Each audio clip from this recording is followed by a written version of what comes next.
L'émulsion de bitume est un moyen usuel pour mettre en œuvre un liant visqueux sous forme fluide. Ce mode d'utilisation représente 36% de la consommation de bitume, la majeure partie est de l'émulsion cationique. Ces emplois sont multiples. Ils vont des revêtements neufs à l'entretien généralisé ou partiel,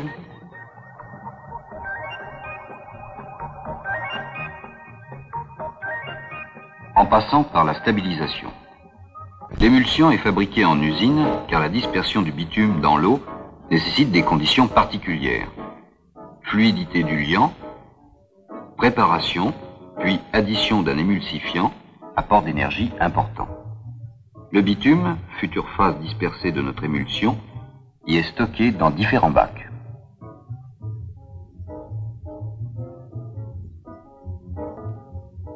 Le schéma d'une usine peut se décomposer en 3 éléments. Tout d'abord le stockage des matières premières, bitume, eau, émulsifiant, acide.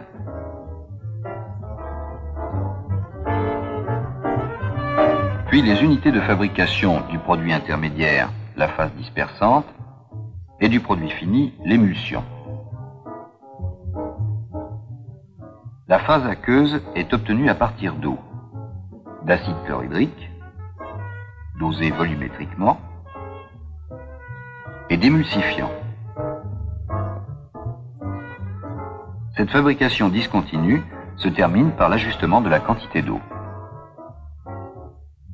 La phase dispersante, reprise par une pompe, est stockée dans un bac aérien.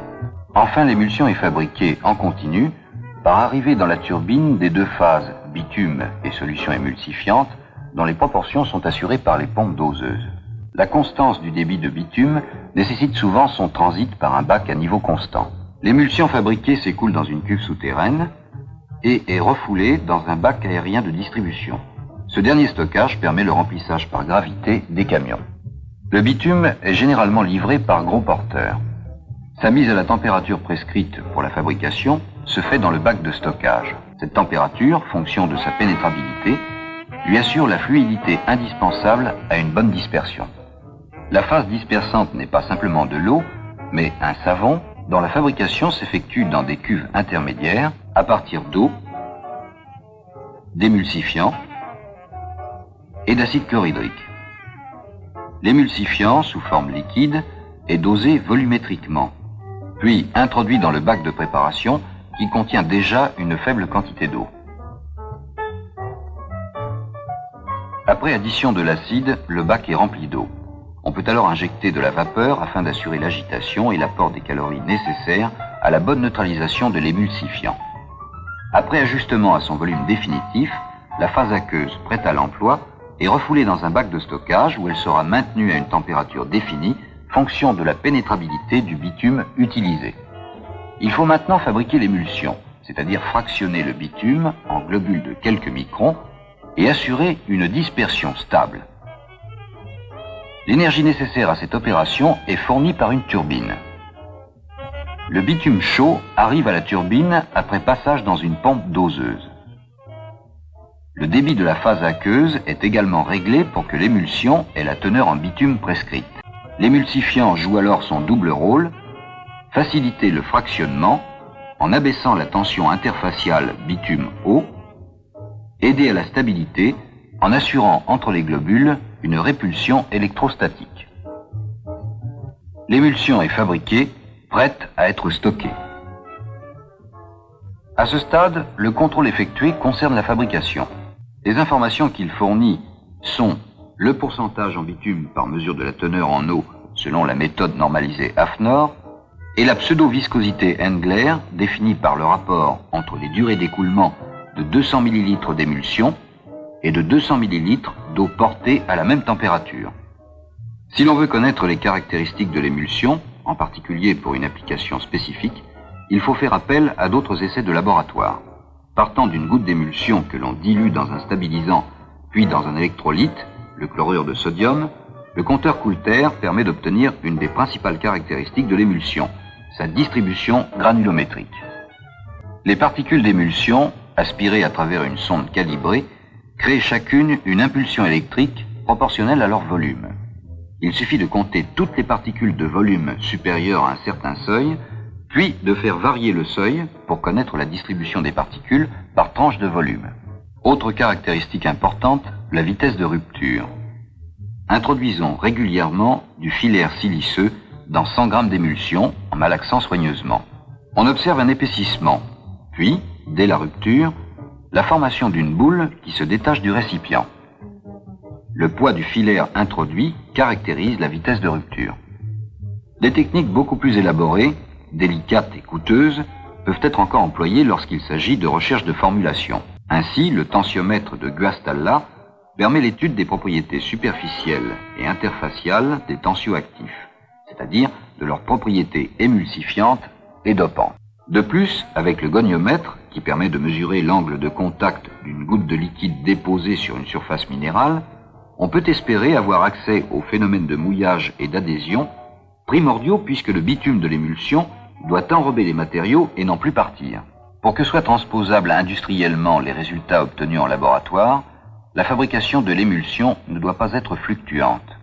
On obtient cette régularité par une préparation soignée de la phase aqueuse, fabrication d'une solution concentrée de chlorhydrate d'amine, puis dilution et ajustement du pH. La centrale doseuse assure pour sa part les différentes fonctions que nous avons suivies dans l'usine, stockage et régulation de température du bitume et de la phase aqueuse, alimentation de la turbine à débit constant.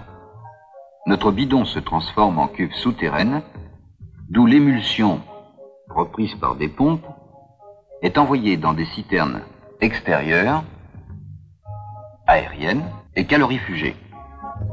Porteurs ou répandeuses viennent se charger par gravité.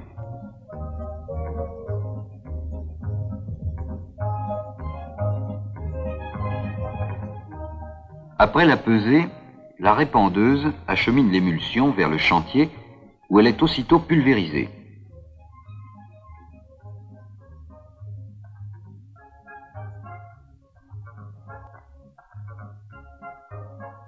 Elle se répand entre les pierres en les enrobant partiellement et pénètre dans le corps de la chaussée. Mais l'emploi des émulsions reste surtout axé sur les techniques de réparation. L'enrobé ouvert est très utilisé en réparation localisée. Ici, l'installation d'enrobage fixe est voisine de l'usine productrice d'émulsion. Les granulats sont introduits dans le malaxeur où la quantité correspondante d'émulsion est pulvérisée. L'enrobé peut être chargé dans un camion pour emploi immédiat ou stocké pour combler des nids de poules par exemple. À moins que l'on fasse appel au pointe-à-temps, technique coûteuse et d'efficacité discutable. Une pelletée de granulats, une giclée d'émulsion, une autre pelletée de granulats. Le dosage est aléatoire, le compactage inexistant, le trou est bouché, prêt à se vider. Il n'en est pas de même pour l'enrobé dense à l'émulsion dont les qualités sont comparables à celles de l'enrobé à chaud. Il est fabriqué dans un camion malaxeur mobile, petite centrale transportant granulats, émulsion, eau, malaxeur. Il faut découper les bords du nid de poule au marteau-piqueur, car cette technique exige une préparation soignée de la réparation à faire, puis éliminer les poussières par soufflage d'air comprimé.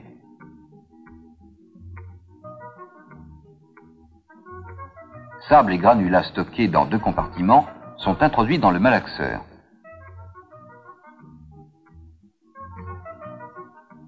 Un dispositif volumétrique permet le dosage de l'émulsion. Les granulats sont malaxés après addition d'eau si leur degré d'humidité est insuffisant pour obtenir une bonne répartition du liant.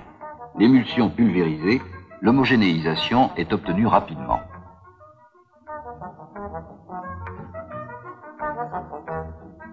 L'enrobé est alors versé dans la partie à revêtir, égalisé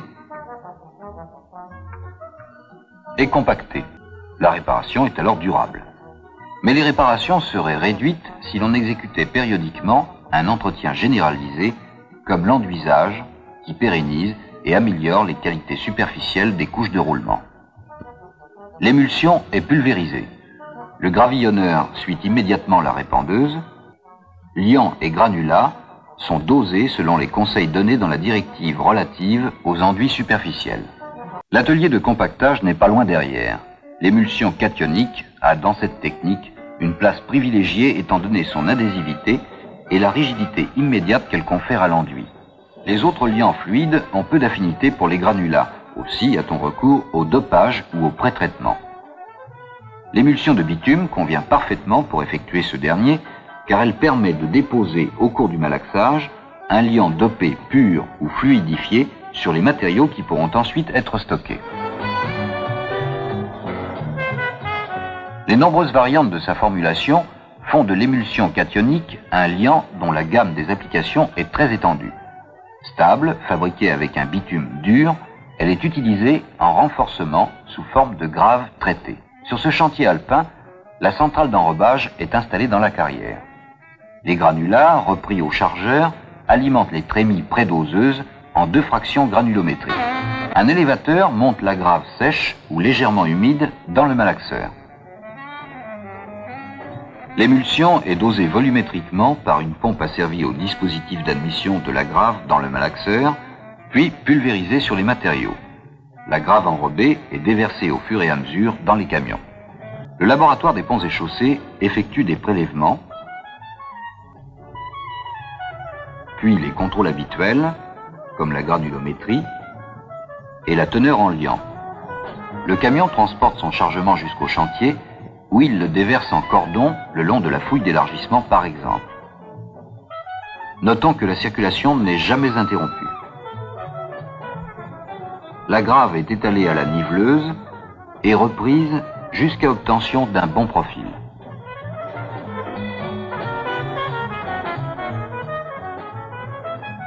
Le compactage assure la densification. Outre les propriétés habituellement recherchées, on voudra accentuer ici la diffusion du liant dans la masse et chasser l'eau. Cette souplesse d'emploi est l'un des avantages de l'émulsion cationique. Elle permet les travaux en réduisant au maximum la gêne causée à l'usager.